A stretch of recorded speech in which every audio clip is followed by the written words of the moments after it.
selamat datang pada pembelajaran IPA. Untuk kali ini, kita akan membahas mengenai listrik dinamis. Materi ini merupakan materi untuk kelas 9 semester 1 untuk bab yang keempat. Pernahkah kalian melihat listrik? Listrik secara visual memang tidak terlihat, tetapi hampir semua orang mengenal adanya listrik, yaitu dengan melihat adanya gejala-gejalanya. Contohnya, lampu menyala karena dialiri listrik. Pada peristiwa ini, bukan aliran arusnya yang terlihat, tetapi gejalanya, yaitu lampu menyala. Pada bab ini, kita akan belajar mengenai listrik dan rangkaiannya. Coba kalian perhatikan rangkaian listrik berikut ini.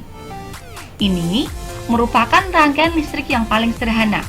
Di sini terdapat baterai di sini sebagai sumber listrik. Kemudian ada kabel konduktor sebagai penghantarnya. Kemudian ada saklar untuk membuka dan menutup aliran listrik, dan ada lampu sebagai beban listriknya. Ketika ada arus listrik di sini, maka akan muncul gejala yaitu lampu akan menyala. Ini adalah rangkaian listrik. Listrik bisa menyala pada rangkaian tertutup, yaitu ketika saklar di sini saya tutup. Jika rangkaian itu terbuka, maka arus listrik tidak bisa mengalir. Coba kalian perhatikan aliran arus listrik dengan aliran elektron. Terlihat perbedaannya bukan? Aliran arus listrik yaitu dari kutub positif menuju kutub negatif. Kutub positif itu adalah terminal atau sambungan kawat yang mempunyai potensial lebih tinggi, itu yang namanya kutub positif. Sedangkan kutub negatif itu adalah terminal yang mempunyai potensial lebih rendah. Arus listrik mengalir dari kutub positif menuju kutub negatif. Sedangkan aliran elektron itu mengalir dari kutub negatif menuju kutub positif. Perbedaan antara aliran arus listrik dengan aliran elektron. Ketika nanti kita akan membahas listrik, maka akan erat kaitannya dengan arus, dengan tegangan atau beda potensial, dan dengan hambatan. Arus itu adalah aliran elektron. Sedangkan tegangan atau beda potensial itu adalah yang memberikan dorongan elektron. Sedangkan hambatan itu adalah yang menghambat aliran elektron tersebut. Arus listrik biasanya disimbolkan dengan huruf I. Arus listrik itu adalah banyaknya muatan listrik yang mengalir dari potensial tinggi ke potensial rendah dalam satuan waktu. Atau bisa juga kita tuliskan dengan I sama dengan Q per T. I itu adalah kuat arus listrik, satuannya adalah ampere, yang bisa juga kita tuliskan dengan simbol huruf A besar. Q itu adalah muatan listrik, satuannya adalah coulomb. T itu adalah waktu, satuannya adalah sekon. Alat untuk mengukur arus listrik itu adalah ampermeter. Coba kalian perhatikan di sini. Untuk mengukur arus listrik menggunakan ampermeter, ampermeter ini harus kita letakkan pada rangkaian seri.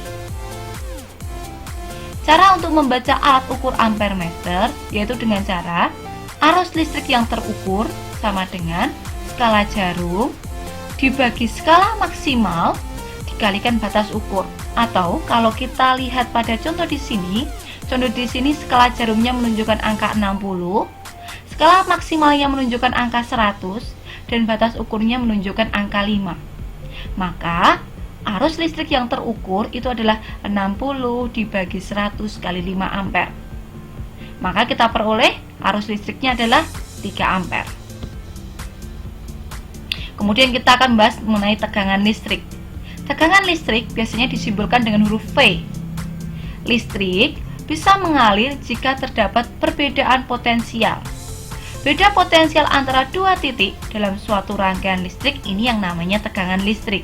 Beda potensial listrik atau tegangan listrik satuannya adalah volt atau disimbolkan dengan huruf V. Beberapa simbol sumber tegangan dalam rangkaian listrik. Ada yang simbolnya seperti ini, seperti baterai. Ada yang bentuk kutub positif dan negatif. Ada yang bentuknya dibuat lingkaran seperti ini. Ada yang bentuknya seperti ini. Ini adalah beberapa simbol sumber tegangan dalam rangkaian listrik. Alat untuk mengukur beda potensial itu adalah voltmeter. Kalau ampermeter itu harus dipasang pada rangkaian seri, maka kalau voltmeter itu harus dipasang pada rangkaian paralel. Ini bentuk aslinya, ini ketika kita gambarkan jadi seperti ini. Untuk membaca alat ukur voltmeter, caranya sama seperti ampermeter tadi, yaitu jarum yang ditunjuk dibagi skala maksimalnya dikalikan batas ukurnya. Kemudian kita akan membahas hambatan listrik. Hambatan listrik biasanya disimbolkan dengan huruf R besar. Hambatan itu adalah penahanan atau perlawanan yang diterima oleh elektron yang mengalir pada suatu penghantar oleh adanya molekul yang ada di dalamnya. Hambatan listrik ini satuannya nanti adalah ohm atau disimbolkan dengan bentuk seperti ini. Beberapa simbol hambatan dalam rangkaian listrik, ada yang bentuknya seperti ini, ada yang bentuknya seperti ini, ada yang bentuknya adalah lampu seperti ini. Hambatan listrik dalam kehidupan sehari-hari. Ini adalah hambatan listrik sesungguhnya. Ada yang namanya metal film, ada yang namanya LDR, ada yang namanya kawat, ada yang namanya karbon, ada yang namanya keramik, ada yang namanya trimpot, ada yang namanya potensium. Ini adalah hambatan listrik yang sering digunakan pada perangkat elektronik. Faktor yang menentukan besarnya hambatan listrik yang pertama adalah panjang penghantar atau disimbolkan dengan huruf L.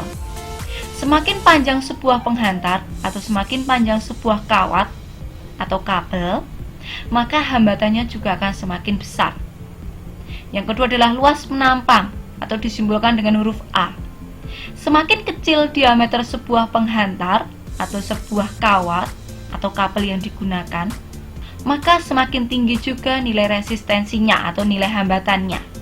Kemudian yang ketiga adalah jenis bahan, disimbolkan dengan rho. Makin kecil nilai hambat jenis suatu benda, maka benda tersebut dikatakan menghantarkan listrik semakin baik.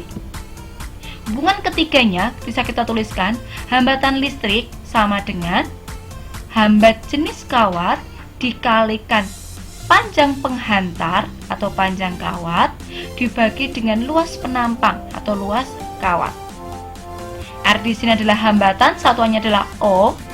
Rho di sini adalah hambat jenis bahan, satuannya adalah ohmmeter. L adalah panjang penghantar kawat, satuannya adalah meter. A adalah luas penampang kawat tersebut, satuannya adalah meter persegi. Hubungan antara tegangan listrik, arus listrik, dan hambatan listrik itu bisa ditulis dalam hukum Ohm seperti ini, bentuk segitiga seperti ini. Di mana V adalah tegangan atau beda potensial, satuannya adalah volt. I adalah arus, satuannya adalah ampere. R adalah hambatan, satuannya adalah ohm.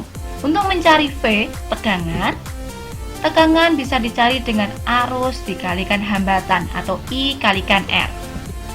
Untuk mencari arus listrik bisa dicari dengan tegangan dibagi hambatan atau V dibagi R. Untuk mencari hambatan bisa dengan cara tegangan dibagi arus atau V dibagi I. Ini adalah hukum Ohm. Rangkaian listrik itu ada dua macam, itu yang namanya rangkaian seri, ada yang namanya rangkaian paralel. Rangkaian seri itu adalah sebagai berikut. Coba kalian perhatikan di sini.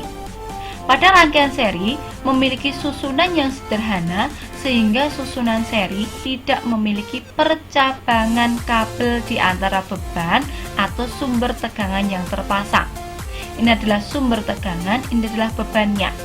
Sumber tegangan V, arus listriknya dari kutub positif menuju kutub negatif, hambatannya adalah 3 lampu di sini. Ini adalah rangkaian seri. Pada rangkaian seri, nilai I total, arus total yang lewat di sini, sama dengan arus yang lewat pada lampu di sini, sama juga dengan arus yang melewati lampu di sini, dan sama juga dengan arus yang melewati lampu di sini.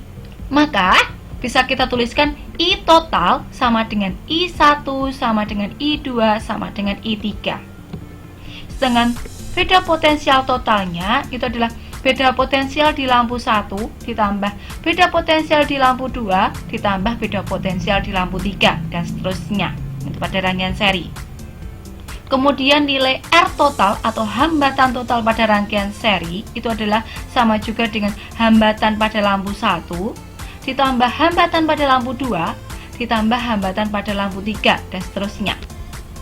Atau bisa kita ringkas, pada rangkaian seri R totalnya atau hambatan totalnya itu adalah hambatan 1 tambah hambatan 2 tambah hambatan 3 dan seterusnya. Arus totalnya itu sama juga dengan arus yang lewat pada lampu 1, arus yang lewat pada lampu 2, arus yang lewat pada lampu 3 dan seterusnya. Sedangkan tegangan total itu adalah tegangan di lampu 1 ditambah tegangan pada lampu 2 ditambah tegangan pada lampu 3. Sedangkan rangkaian paralel itu adalah rangkaian listrik yang memiliki susunan yang kompleks dan terdapat percabangan kabel antara beban dengan tegangan yang terpasang. Tegangan di sini adalah V, baterai di sini. Bebannya di sini adalah antara lampu-lampu di sini. Ketika antara sumber tegangan dengan bebannya di sini terdapat percabangan, maka bisa dikatakan bahwa ini adalah rangkaian paralel. Pada rangkaian paralel berlaku I total itu sama juga dengan arus yang lewat pada lampu 1 ditambah arus yang lewat pada lampu 2 dan ditambahkan juga dengan arus pada lampu 3. Beda potensial total sama dengan beda potensial pada beban 1 ditambah beda potensial pada beban 2 ditambah beda potensial pada beban 3. Dengan 1 per R paralel, R penggantinya sama juga dengan 1 per R1 ditambah 1 per R2 ditambah 1 per R3. Atau secara ringkas, 1 per RP atau R paralel atau R pengganti sama juga dengan 1 per R1 ditambah 1 per R2 ditambah 1 per R3 dan seterusnya. I total sama dengan I1 tambah I2 ditambah I3. V total sama dengan V1 sama dengan V2 sama dengan V3. Demikian tadi penjelasan mengenai listrik dinamis. Semoga apa yang kita pelajari hari ini bisa bermanfaat. Untuk lebih memahami mengenai listrik dinamis, silahkan kalian perhatikan mengenai contoh-contoh soal listrik dinamis pada video-video selanjutnya. Sampai bertemu pada pertemuan selanjutnya dan bye-bye!